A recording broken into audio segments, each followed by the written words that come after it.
For those that are tuning in right now, we're talking about homeownership and real estate, and talk a little bit about how my good friend Yoni got involved in it with your DMV team. So we'll just start there and kind of keep it going. Yeah. So the question I wanted to ask was, usually there are mental blocks and roadblocks that exist in the real estate industry. There's mental blocks that we have of perceptions of uh, potential barriers that may not really exist, that we may not know about, but they're there in our head just because we're either misinformed or uninformed or miseducated. So talk a little bit about the mental roadblocks that you usually see with people looking to buy their first home, and then also the actual roadblocks that exist that people need to prepare for in order to purchase their first home. Absolutely, man. You hit it on the head. It's really more about the perception. So real estate is one of those sexy topics that everybody loves to talk about, meaning your family members, your uncles, your parents and whatnot. And it's not like, and there's a lot of misconceptions that goes around in terms of what it takes to buy a home. Okay. Keep in mind, okay. And again, if the business and whatnot, what was in their time when they bought, that may have been, but things are different. They're constantly changing. One of the biggest misconceptions is how much down payment it takes. The biggest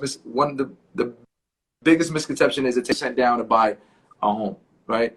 Yes, there are programs that you need 20% down, okay? But you can literally buy a home normally, generally for, and again, FHA, and then we'll get into FHA conventional or more of a standard loan throughout the country for 3.5%. But there's state, local programs that sometimes you can buy with little as 1% or even zero down and whatnot. So I think the roadblocks it's the not listening to the right people, or not check.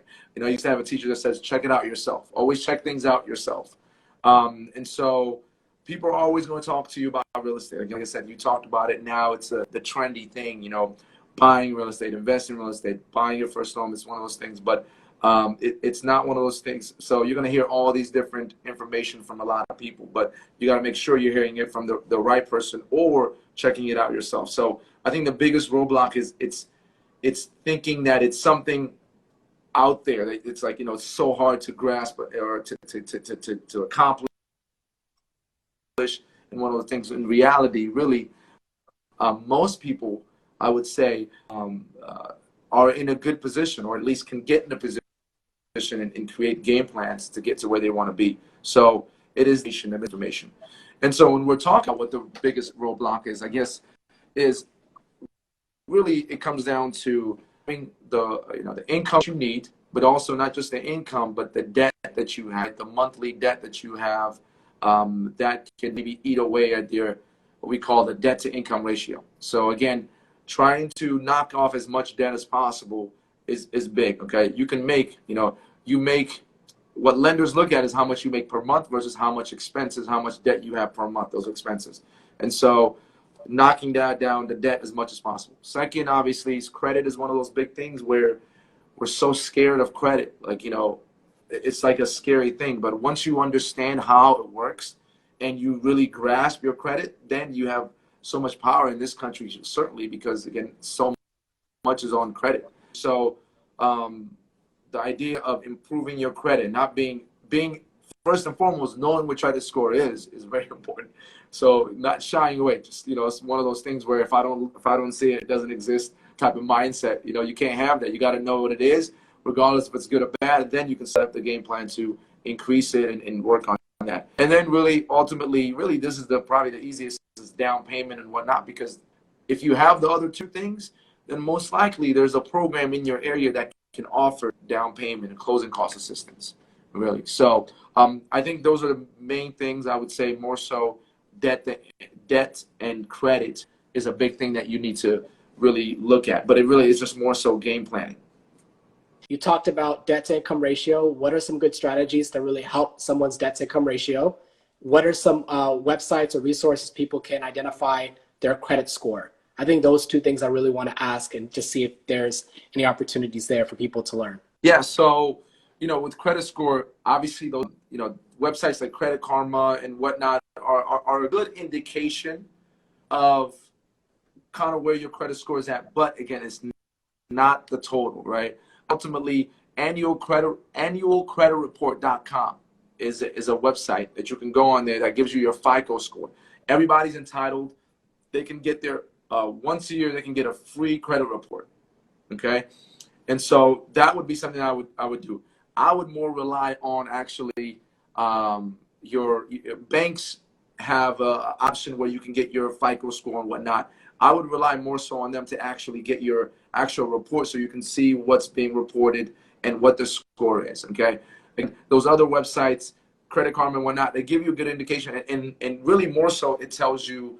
It may not give you the exact number, and that number may not be the right number. But let's say you have, you're checking your credit, and that's all you're doing, and then you see a drop in your credit score. That is an indication that something happened in your credit, that indicated that it went down. So regardless of where the number is, at least it gives you an indication. You know what? Something happened where my credit went down. Okay, so I gotta check it out. So. But the website I can give you is annualcreditreport.com. Okay, really. And then when you're looking at when I was talking about the debt to income ratio, it's basically how they look at it. How a lender looks at it is anything that shows up on your credit report as a debt. So again, credit card payments, car loans, right? Student loans. All those things are payments that's going to be eating at your debt to income. So in essence, biggest thing is credit cards mostly, right? One of the most important things that you could do with a credit card if you want to see a good an increase in your card or your credit score is lower that balance below 30%, right? You should be working at lowering that balance below 30%. If you want to really see a great increase, is lowering it below 10% and not going above 10%. Okay, and so those are the kind of things. The more that you pay off on your debt, the less that you have as a debt, the higher that you could qualify for, or the better loans that you can qualify for with a lower debt to income ratio. Not sure if that answered questions, but yeah, it does. More so. It does. So far, you really clarified the idea of how to get your credit score up. Looking at your debt to income ratio, and student loans are a big thing that a lot of people struggle with. And trying to tackle that because that does affect your opportunities for buying a home. Maybe we could talk about that later, or if you want to add something quick about that. Yeah. So with student loans, it really depends on the status of it. They're looking at your monthly payment rather than not the entire sum amount that you're paying. They just want to know, okay, on a monthly payment, in a month, what expense do you have? And will you be able to handle a mortgage of this kind? That's what it is. That's why. So that's why, if you're trying to get approved for a mortgage, don't go buy a new car. That just adds on to your debt. Okay, if you're able to pay that off, that adds in it to income ratio is lower because now you don't have the payment that the lender's going to look at. Well, you got a credit card payment that's $200 per month. You got a car note, $300, $400. You got student loans. So the more that you have on as expense, as debt each month, that's going to hurt your chance. It's going to, you're not going to reach your potential of how much you can afford or even afford a mortgage. Okay, get approved for a mortgage. So that's one of those things. But again, whether it be it's in deferment or not, each loan will differ in how they are going to count student loans. And I'll always come back to this.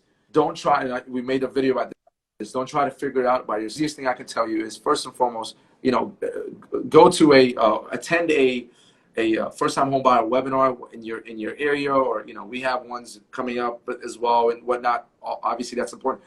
Or get in contact with a trusted agent earlier on in the process, and they can sit down and talk with you. And a lender as well, a loan officer, can actually talk with you, sit down with you earlier in the process, you run your credit score, not do that. And this could be like a year or 2 years ahead of time, and they can look at it, and you could actually provide your credit score to them, and they can look at your documents, your pay stubs and whatnot. Again, that doesn't do anything to you in the sense of hurting your credit score or anything of that sort. And then they can tell you, okay, well, you're good to go, just stay on this path. Or they could say, you know what, you may want to pay this down a little bit, or this will count against you in that. And basically, creating a game plan in essence, okay?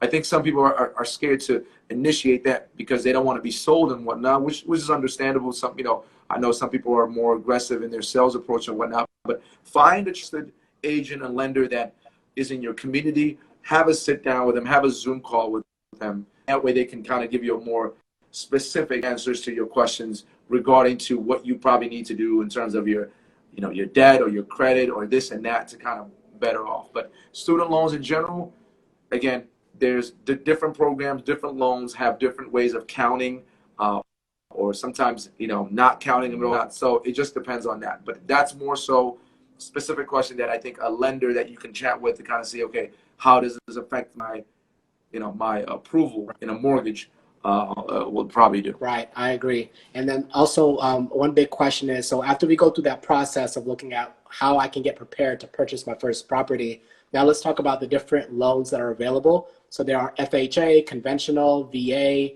USDA home loans. There's just so many different Yeah. types and varieties. Can you talk a little bit about, what those loans consist of? Because I think there's a stigma around loans. Maybe some people are scarred from school loans or different types of loans that they've seen with their parents not being Yeah. able to pay them. But talk a little bit about those different types of loans that exist. Yeah, and you hit on the head on that one as well. The loan side is really the most important part of the process, okay? And I keep getting to this, but once you find a trusted agent, that agent should have a preferred lender that they can put you with them and that you can kind of talk, okay? Because it's very important. The loan side is really the most important part. And so generally speaking, the main two type of loans that are national are the FHA and conventional. Really the biggest difference in both of those are down payments. FHAs are the ones a lot of first-time home buyers gravitate towards because it's less down payment, okay? It doesn't require as lower credit score, and your debt to income ratio could be higher. Generally speaking, with a debt FHA, your debt to income can go as high as sometimes 52%. In terms of a credit score, honestly, it could go, FHA sometimes you can get away with like a 620, sometimes, a little bit in that sense. In terms of FHA, with the down payment, it requires at least 3.5% of the sales price. On a $300,000 house, 3.5%, you're talking about 10,500 or so. And compared to like conventional, sometimes a little bit more, 5% or so. Credit score needs to be at least a 640, 660 or a little bit higher. And then with those two as well, not to confuse anybody, there's private mortgage insurance, meaning anytime you put down less than 20%, okay, the lender has to protect their rights. So there's a private mortgage insurance that kind of creates it. Once you pay down enough on a conventional, past 20%, that mortgage insurance is removed. On an FHA nowadays, regardless of what it is, it's still with the loan, regardless of what the actual loan to value is. Okay, again, I don't want to confuse anybody and whatnot. Okay, not to get too technical, but the difference is really more so with FHA, lower down payment, lower credit score, and a higher debt to income ratio that you can have. With conventional, higher credit score, a little bit more down payment. The private mortgage insurance rate is a little bit lower. USDA is a different type. It's for lower to moderate income, but also you have to buy a home in what's technically called area. And so, like in this area, the DMV, there's only a certain amount of areas that are considered rural, out more so further south and further south. But those type of programs offer like no down payment or low down payment, no closing costs, no private mortgage insurance. VA it's a great program. To all the veterans, thank you for your service. It's basically a loan where if you have served and if you're active and whatnot, you get a VA certificate, a veteran certificate, which basically you can buy a home, down payment, no private mortgage insurance, and if you are able to get your closing costs, no out-of-pocket money. So it's a great thing. Lower credit score with VA, sometimes you can go as low as 580 and whatnot. So those are the kind of standard that's all through, as far as I know, through all the U.S., the 50 states. Now, in each area, your area, Nate has a big following, so it's everybody from everywhere in the U.S. So depending on where you're located, there are specific programs in your area, whether it be state, and city. In this area, obviously at the DMV area, where the DMV, in the sense of D.C., Maryland, Virginia, each state has specific programs that offer great programs, benefits of down payment assistance. In Virginia, there's the VHDA.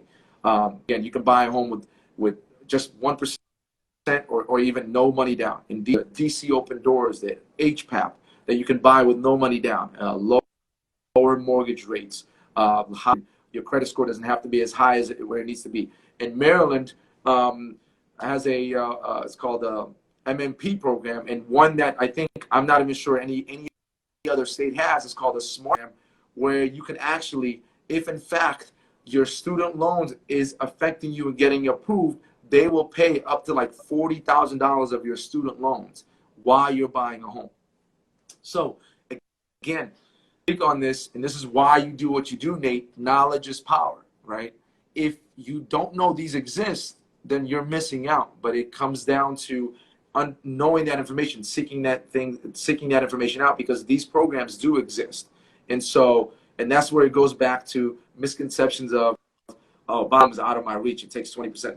Actually, no, there's so many people doing and buying this program. So it's there for sure. Yeah, and I love how you presented that. And even someone said lower down payment doesn't mean a good deal. And that's right. And I think it's about self-awareness, and it's about shopping around. And what's good for you may not be good for someone else. But what's good for someone may not be good for you, you know? So I love how someone mentioned that. Yeah, exactly. Lower down payment is if you're in a situation where things are something that you're lacking. That's what's benefit for you. Yes, if your mortgage payments are going to be slightly high, but if you put down 3.5% versus 5%, your 3.5% is typically going to be higher, right? But also you're looking at, okay, what's the difference if I put down 3.5% versus if I put down even 5 or 10%? How much is the difference in monthly payment? Does that make more sense? Will my funds be better going to some other debt and whatnot? And keep in mind, just because you buy something with a lower down payment, you get into an FHA loan, you can always refinance if you wanted. Let's say you came on with some money and you wanted to refinance to a different loan to get your payments lower and whatnot. There's always that option. Right. Now that's great. Let's talk a little bit about mortgage. What type of costs consist in your mortgage payment? There's the famous PITI that people use to kind of get you to remember. But talk a little bit about what goes into mortgage payments. Yes, PITI is principal, interest, okay, of the loan, taxes, and hazard insurance that you pay. And those are the 4 things that's included in your mortgage payments. And so what happens is when you make that payment, your mortgage company takes the taxes. Okay, taxes. So what I mean by that is when you look at a property, if you look on whatever site that you look at, right? Let's just call it, I think one is this nationally or whatnot. You look at that, it says estimate taxes.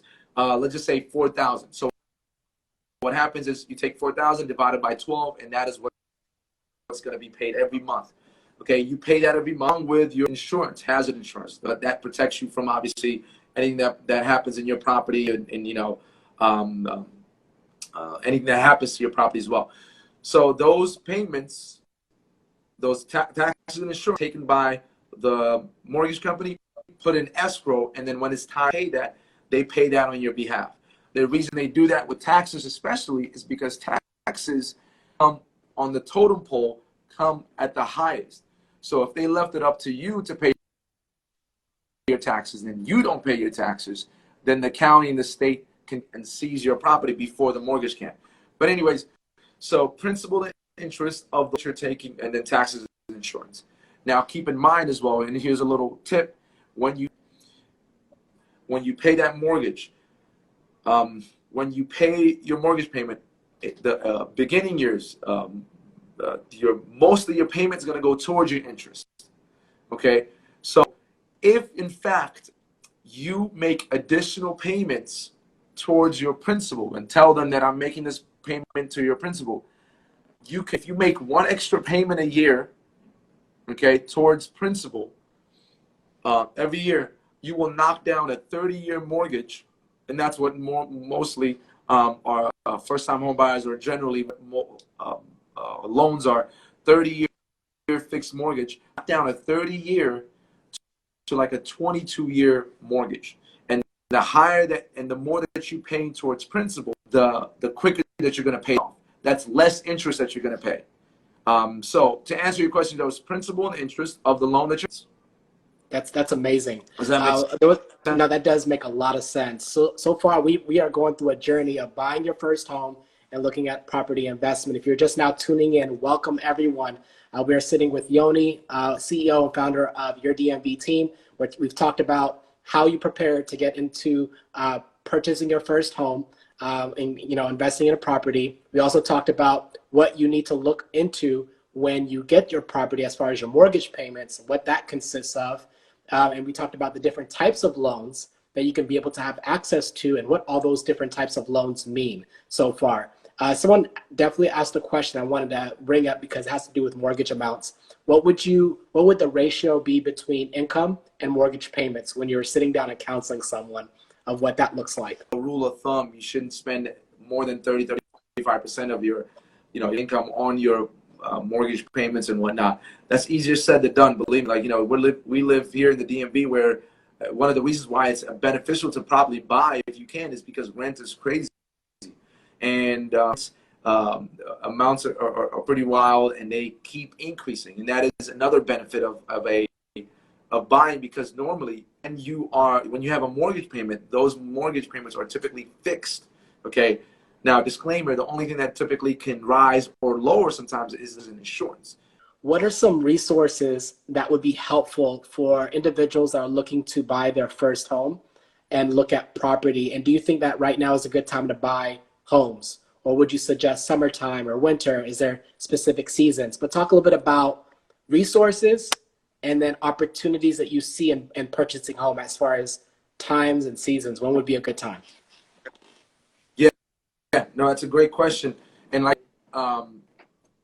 I come back to this because really the professionals that are in your city, honestly, are really your biggest assets in the sense of giving that information. You can certainly, with the technology age, you can certainly look online and whatnot. But I think the biggest thing is I always push people, attend a home buyer webinar, okay?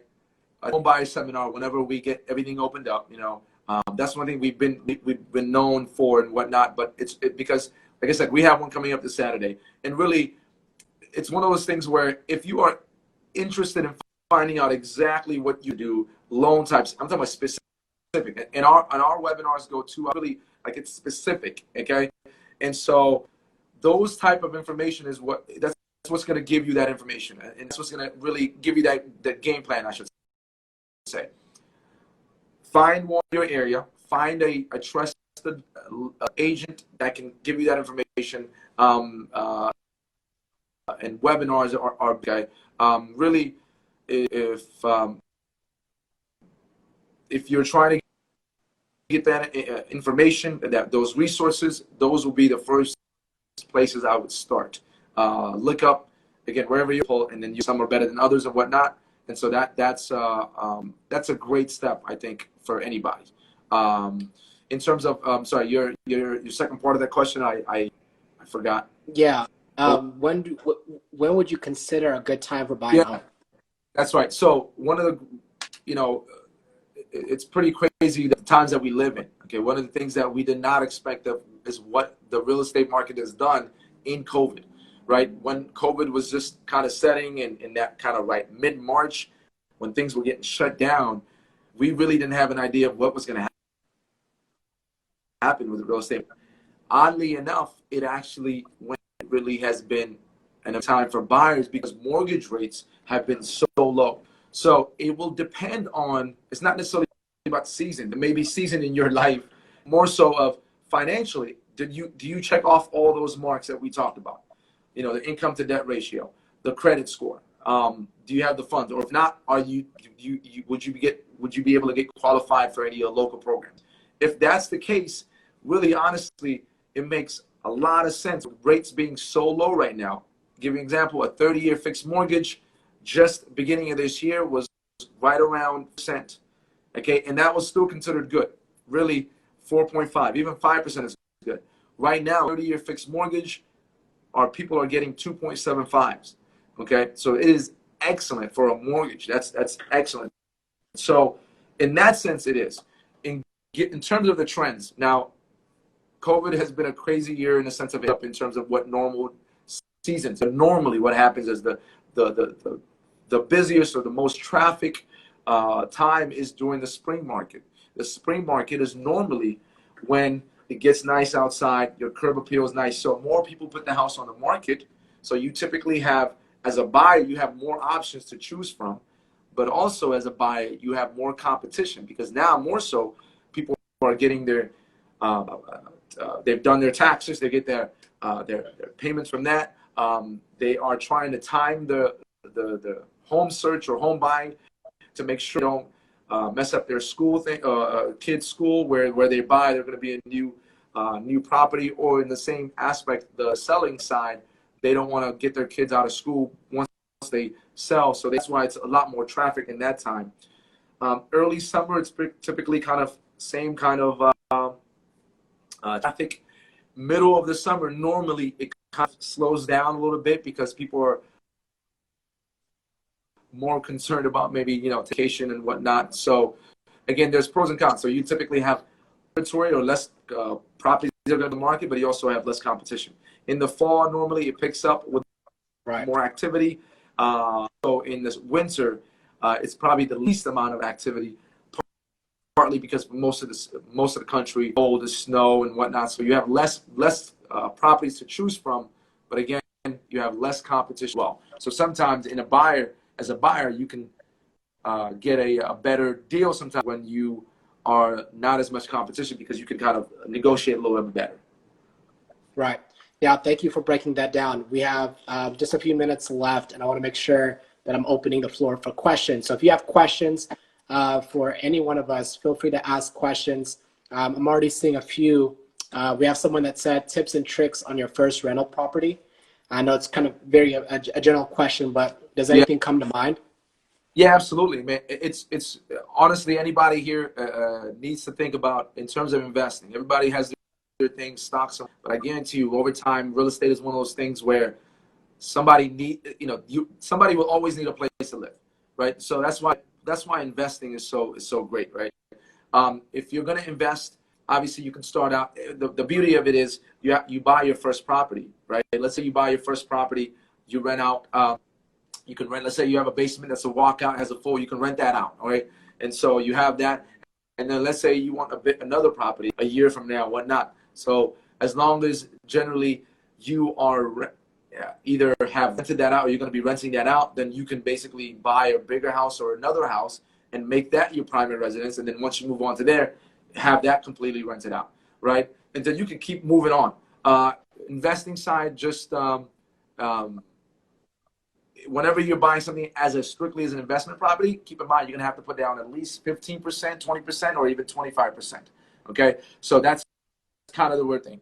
What you have to think about in terms of I always recommend when you're investing, think about multifamily properties. Multifamily are basically a building that has either more than one door in the sense of either a duplex or triplex, a multifamily, a 4-unit. Okay, that means you can rent each one of them out to separate entities, separate individuals and whatnot. So I would say focus on that if you're going to, but if not as well, if you're buying something like a townhouse and whatnot, think about something that maybe has a dual entrance, the main entrance, and maybe a basement that has a walkout level that you can rent that out to somebody else, and another one to the top 2 levels.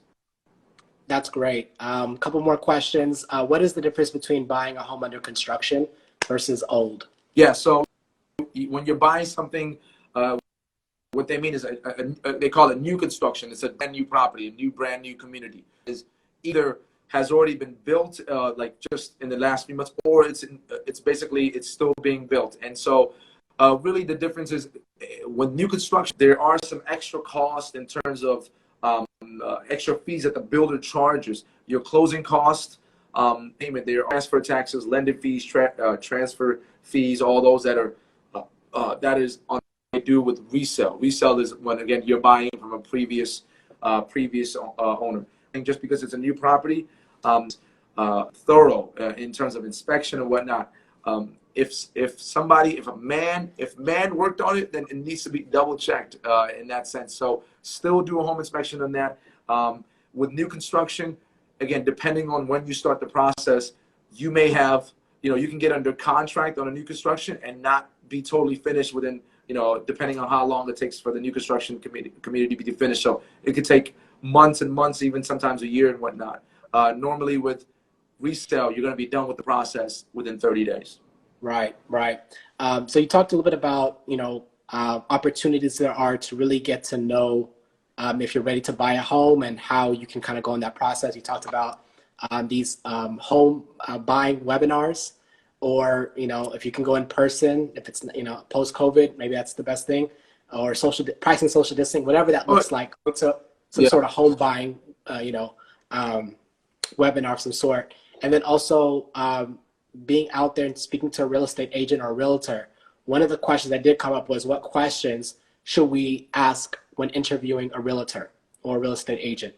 What type of conversation should we be having with them? Yeah. So first and foremost, you want to make sure that person knows the area. Okay. Real estate is local in that sense. Okay. You want to obviously, it's not necessarily number of years that they've been in business, but how many transactions that they've done. If you are getting a surgery on your body, you're getting something, medical condition and whatnot, you want somebody that's done this over and over and over again. Really, it's more somebody that's has those resources in the sense of people that they can point. We talked about the loan process. Honestly speaking, the loan side is really the most important part of the process. So having a lender that they trust, a good lender is, again, because the loan side, it's so much information. Having a loan officer that can look at your situation, right, and say, okay, based on your situation, this is what you can probably do with FHA, conventional. You can probably do this with the VHD or whatnot, and laying that out there. And so that way you can see the pros and cons, and then you can decide, okay, what's better for me? Yes, I can put down more here, but it may not work well for me here. So deciding, giving you that information, so that way you can decide what is best for you, because everybody's different. Everybody makes different money, everybody has different funds and whatnot. So asking any of the referral sources and whatnot, making sure they're going to be readily available. Buying home, especially in this area, speed is number one here. We have quick. A property can come on the market today. Today's Wednesday. It go off by this evening at 7 p.m. So having somebody that can either has a team behind them or themselves can get you into a property as quick as possible is one of those big things as well. But again, having a knowledge, negotiating skills obviously is very important as well. Honestly, reading the reviews that they have is very important. And really having those resources. What can they provide you in the sense of a good agent should basically, when somebody comes to us, we basically say, listen, we will go away, putting you with the right people. Now you can decide who you want to work with in the sense of, if you don't like the lender that we refer to, you can choose whoever you want and whatnot. If in fact your agent is one of the top agents and whatnot that guide you through all of that, you shouldn't have to go research on your own and whatnot. We have home inspectors that we've worked with, that we trust, that we know has a good reputation. And I keep going back to this, don't try to figure it out by yourself. And that's why these right. Professionals exist. So cling on and research who's really somebody that has done a lot of work in your area, and kind of go to them for information. Right. And I love how you say, you're never on your own. A good realtor, real estate agent has a great network and education that comes with it. So it's very much a hand-holding process. So we just have to take our it's our responsibility to really just ask around and find a good realtor and have these type of questions, and then from there one step leads to the other, and we have to take it step by step, so it's not very overwhelming. Someone asked a question for a recent graduate. I think we have some people that are just graduated from college. At what point would you say you should make the switch from renting to purchasing a property to live and potentially renting out to tenants? Okay, one more time. Say that. Sorry. So Can you the say that one question more? is, yeah, for a recent grad, at what point would you say you would make the switch from renting to purchasing a property to live and potentially renting to tenants? So they're trying Yeah, to kind of figure out yeah. where does that transition exist? So that there's no really right answer, right? You can get out. It really is it. So keep in mind, anytime you're paying rent, you're paying a mortgage. You're not paying yourself. You're paying your landlords, right? So you got to look at the situation of, first and foremost, am I financially ready? Am I ready responsibly as well to know? Keep in mind, with home ownership responsibility, you own a townhouse, you own a single family home. Something breaks down, you're not gonna have to. You're not calling a landlord now. You're taking care of that. So there's maintenance. So are you financially, in a sense, are you in a job that you're consider stable, and you have a good profession, your credit score is right, and you have the funds for it, or you're in a position where you can get those funds. Honestly, there's no time frame where you have to wait. If it makes sense, then I would make that jump, because you're going to pay rent anyway. So might as well create that equity in yourself. Keep in mind, when you own your home, what you pay every month, it builds your equity, right? You can pay that down, but also you get the tax implications. Everything that you pay to interest, you can write that off. Okay, so that makes sense in that sense. Now you live in a property, right? Again, townhouse. Immediately once you own the property, if it's just you and you have a basement that you can rent out, honestly, utilize it. That's the benefit. You have a mortgage payment of $1,600 and you can rent the payment for $600, $700. Now you're only paying a certain amount less of a mortgage, right? And you can put that, and any extra payments that you want to pay, you can pay that to your principal. Then you're ready after a year, 2 years, you want to buy another property and rent the whole entire property. It's really more so not necessarily a time frame. There's a strict time frame that you have to follow. Everybody's different. It's really more so your financial, and are you in a position to, do you check the boxes off? And if you do, honestly, don't get it as like, I'm too young to buy a home. Again, it is a financial decision. Do I have my ducks in a row for that? But if you're ready, you make that switch. And again, once you buy a primary residence, really at that point, normally you have to live in it before you can fully rent it out, quote unquote, a year. But after that, it's fair game. Right, right. Wow. So much great wealth of information. And I really want to just commend you and thank you for all the great work that you're doing within the real estate industry for over 10 years. Your DMV team has been one of the top teams in the DMV area from what I've seen from afar. So I want to thank you for your time and want to give you the opportunity to kind of share how people can connect with you. But before we do that, I want to just say this session has been great. We've talked about everything from understanding, how to prepare in order to be a first-time home buyer. We talked about looking at your credit score and ways that you can be able to improve that, not being afraid of credit cards, but being very disciplined in how you're using that credit card to really gain a better credit score. We talked about your income to debt ratio and things that you really have to really look at, and speaking to a lender to really give you that information of, where are the variables that you really need to tackle in order to really minimize your debt to income ratio. We talked about how to gain access to information. There are home buying webinars and events all the time. It's just a matter of Googling and finding something local you can go to. It's very specific. It can be a very Q&A. There's so much that's packed in. Yoni talked about a session that's happening this weekend. There are about 2 hours he's having for that session. So put yourself out into that market, get to know people. Your realtor is your friend. Also, that's what we talked about. Your realtor gives you all of the information that you need. It's very much a hand-holding process. So don't feel overwhelmed and don't feel alone. They have the education and the resources and the network to really help you make a smart, educated decision. We talked about the different types of loan availabilities with FHA, conventional, USDA, VA. We talked about those different types. So I hope you can be properly educated, at least on the different types that exist that are at your disposal. We talked about different types of organizations that will pay your closing cost, so even if you don't have funds, there's opportunities for you to really research locally on different organizations that are able to really help you and assist you with funding for your closing cost.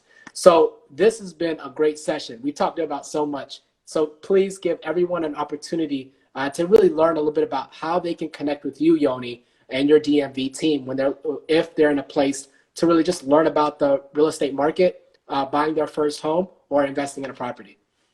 Absolutely. And again, thank you for the opportunity. And like I said, I welcome these opportunities because again, it's information, knowledge is power. So one of the best things I've ever done is putting together a systems and the people that I have. Really, I honestly, best agents that are in the area. And so if you want more personal one-on-one type of just information, we do Zoom or in office visits. And again, I really have the best agents in town. Every agent that I have is trained to basically guide. We deal with a lot of first-time home buyers. So if you're looking for the website, bestdmvhomes/superhero. And again, bestdmvhomes.com/superhero. Once you put your information, one of our agents can follow up with you and then basically schedule a Zoom call with you or in-house, in-office consultation. Or again, if you're looking for just more of that group setting, trying to get information, freehomewebinar.com is where you can register for the. Really, just think about the information is out there for you. It's just kind of reaching out, and that's why we're here, and that's why we've been able to do what we've been doing for the past 10 years, being able to help our people, anybody that wants to know about the home owning process, basically guiding them. Really, you can come in with no information, and we'll guide you step by step, give you to get you what you want to be. And whether you're looking as a first-time home buyer, investing, any of that, real estate is something that you got a sense of being able to use that vehicle to create a financial freedom, for your family, for yourself, for your legacy. Love it, Yoni. Once again, my friend, thank you so much for sharing everything you just shared this afternoon. Just such a wealth of information. I hope every one of you are able to tap in with Yoni if you're in the DMV area and his incredible team. I know a lot of his good team members there, like Doug and some amazing people there. Make sure you go to bestdmvhomes.com/superhero if you're looking to learn more about real estate and buying your first home. Overall, y'all just really take this to heart. Don't be overwhelmed and don't be scared of things that you don't know. And know that you're not alone, as Yoni so eloquently shared within this session. You have a community of people that are here that want to see you win in life, and not just you, but your family and generations next.